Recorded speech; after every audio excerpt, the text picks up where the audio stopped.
Oke, kembali lagi bersama I Keep on Track channel. Kali ini saya akan bahas 10 SMA terbaik di DKI untuk jurusan IPA berdasarkan data PPDB DKI ya.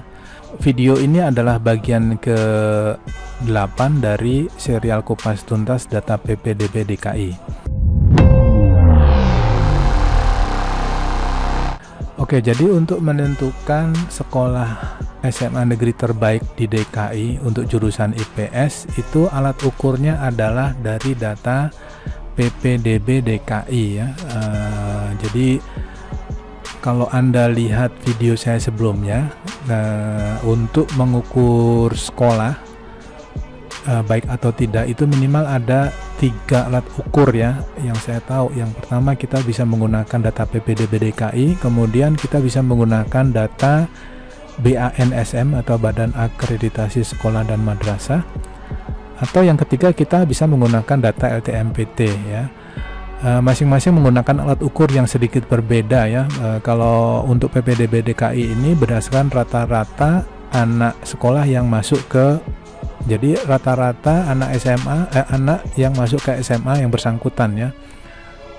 Sambil contoh misalnya SMA Negeri 1 itu yang masuk ke SMA Negeri 1 itu dilihat dari rata-rata nilai di SMP ya. Jadi nilai di SMP kemudian dirata-ratain, akhirnya keluar datanya di PPDB itu ya. Kemudian untuk BANSM ya, seperti juga saya jelaskan di video saya yang bagian ke-7, untuk data BANSM itu diukurnya berdasarkan alat ukur yang sedikit berbeda ya. Jadi misalnya ada standar isi, standar Sarpras dan selanjutnya, kemudian keluarlah nilai akhirnya berapa. Dan yang ketiga adalah menggunakan alat ukur data LTMPT. Jadi LTMPT ini ya, kalau kita masuk ke situsnya ya, jadi LTMPT ini adalah lembaga tes masuk perguruan tinggi ya. Rasanya khususnya negeri ya, karena ini semua yang masuk ke dalam sekolah perguruan tinggi negeri ya. Oke, jadi LTMPT ini mengeluarkan juga 10 sekolah 1000 sekolah terbaik di seluruh Indonesia ya. Ini juga salah satu alat ukur. Cara mengukurnya ini adalah ada alat ukurnya ya, ada parameternya, Anda bisa baca di sini ya. Saya lupa ingat, kalau nggak salah sih ya, jadi kalau nggak salah dia ada batasan berapa banyak jadi ya alat ukurnya Anda baca sendiri di sinilah, saya juga udah lupa ya. Tapi poinnya bahwa LTMPT ini bisa menjadi alat ukur sekolahnya baik atau tidak ya. Jadi alat ukur salah satunya kalau LTMPT ini kan goalnya adalah masuk ke PTN. Untuk masuk PTN ya ada ranking-rankingnya ya. Anda bisa baca sendiri deh, saya juga udah lupa nih. Oke, selanjutnya ya, karena topik kita berhubungan dengan data PPDB DKI, maka data yang kita gunakan adalah data PPDB DKI. Ya, datanya seperti apa? Datanya seperti ini ya. Kalau Anda lihat di PPDB DKI ya, ini rasanya nggak tepat ya. Ini bukan periode 2002, 2012, 2022, 2023 ya. Ini adalah data tahun kemarin ya, yang tahun 2001 ke 2002 ya, karena data yang 2022, 2023 ini belum keluar karena masih proses untuk penjaringan masuk ya, untuk di ini ya, di sekolah ini ya. Oke, jadi berdasarkan data ini kemudian kita ambil aja rata-rata dari jurusan IPA untuk SMA 1 berapa, kemudian SMA 2 berapa, dan seterusnya. Kemudian kita kita short ya, kita urutkan, lalu kita ambillah data 10 SMA negeri terbaik di DKI dari 115 ya, atau di bawah 10%, di bawah 10% yang ada di DKI. Ya, bagi Anda yang tertarik untuk scraping data ini, saya sudah jelaskan di episode saya sebelumnya ya, dari episode 1 sampai episode 6. Yang suka scraping data, Anda bisa lihat di video saya sebelumnya. Oke. Ya, oke, kita masuk aja ke bahasan kita ya. Ya, seperti saya jelaskan tadi, alat ukurnya adalah ini ya, rata-rata dari jurusan IPA ini ya, karena kita lihat yang kita bahas adalah jurusan IPA ya, SMA jurusan IPA di DKI ya. Data kita ambil dari jalur prestasi akademik. Kenapa demikian? Karena saya meyakini bahwa untuk masuk SMA di DKI yang memiliki nilai bagus adalah yang nilai jalur prestasi. Namanya juga jalur prestasi ya, dia punya prestasi akademik yang bagus ya.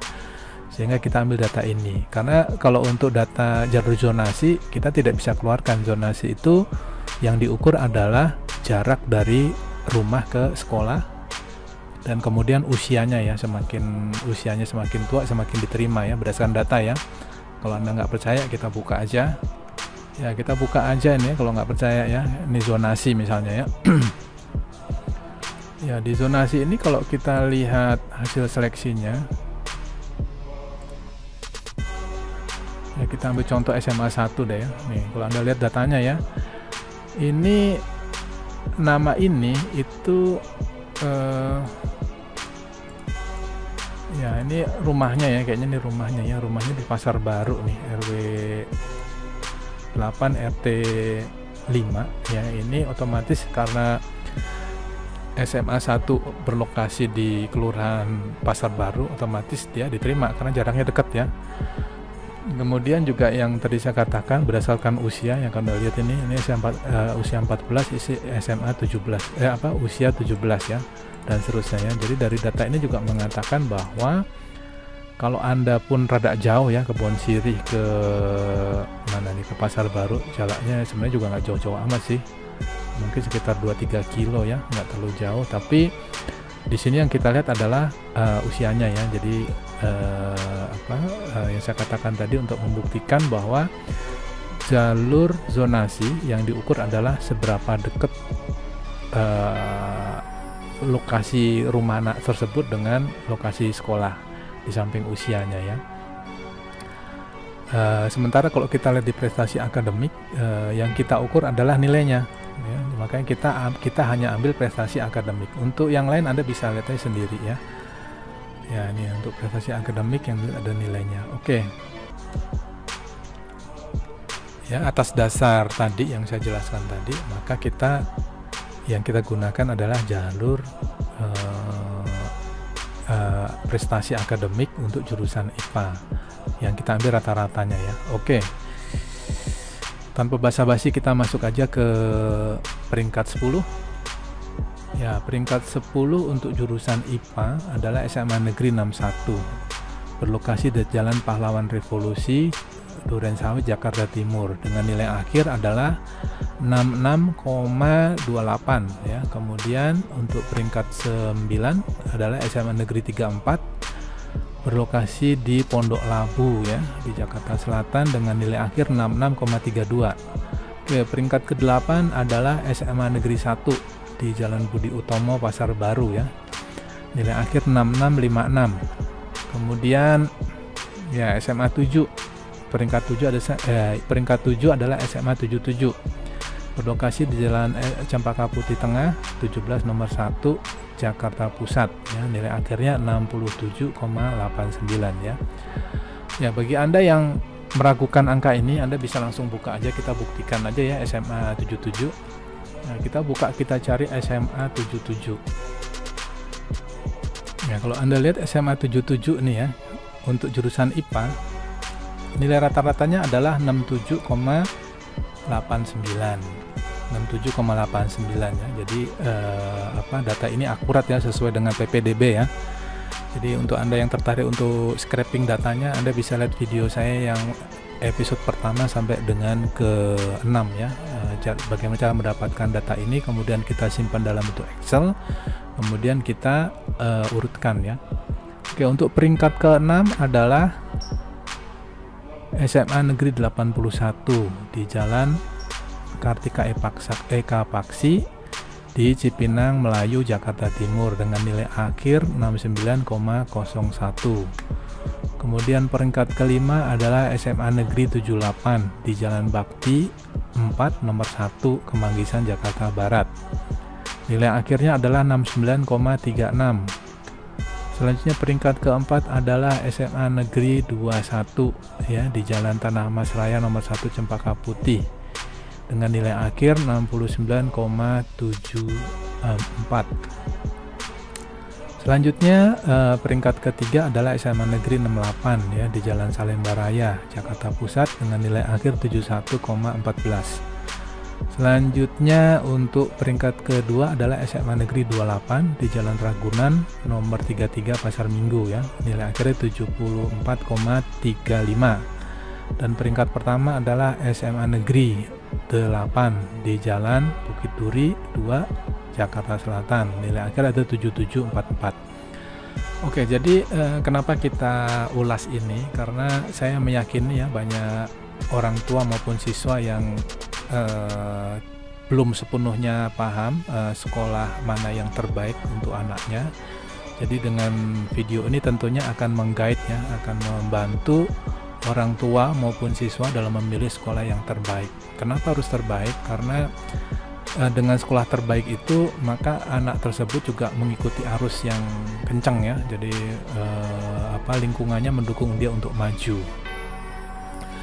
Oke, sekian dari saya. Bila video ini bermanfaat, dukung channel ini dengan cara subscribe. Terima kasih.